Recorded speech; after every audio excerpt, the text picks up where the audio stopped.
దక్షిణాది సినీ ప్రేక్షకుల గుండెలో చెరగని ముద్ర వేసుకున్న సీనియర్ నటి షావుకారు జానకి తీవ్ర అనారోగ్యంతో కావేరీ ఆసుపత్రిలో చికిత్స పొందుతూ కన్నుమూశారు.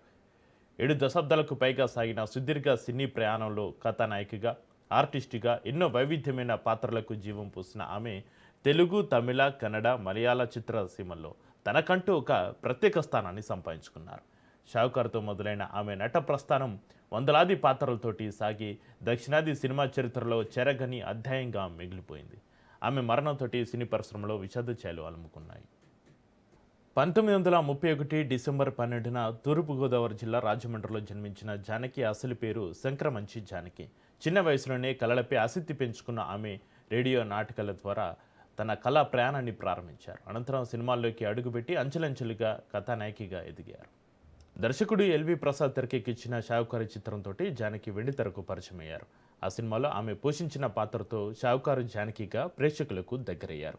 అనంతరం తెలుగు, తమిళ, కన్నడ, మలయాళ భాషల్లో వందలాది చిత్రాల్లో నటించి దక్షిణాది చిత్రసీమలో తనకంటూ ప్రత్యేక స్థానాన్ని సంపాదించుకున్నారు.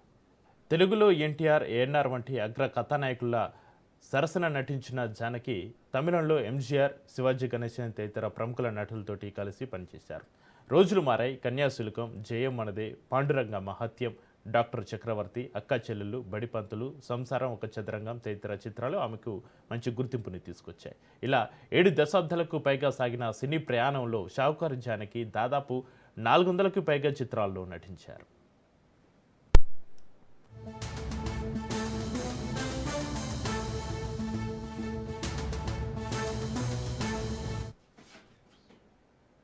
తన నటనకు గాను జానకి ఎన్నో పురస్కారాలు అందుకున్నారు. తమిళనాడు ప్రభుత్వం నుంచి కలే మామని, ఆంధ్రప్రదేశ్ నుంచి నంది పురస్కారాలు, ఇతర జీవిత సాఫల్య పురస్కారాలు ఆమెను వరించాయి. ఇక 2022లో భారత ప్రభుత్వం ఆమెకు దేశంలోని అత్యున్నత పౌర పురస్కారాల్లో ఒకటిన పద్మశ్రీని ప్రకటించింది.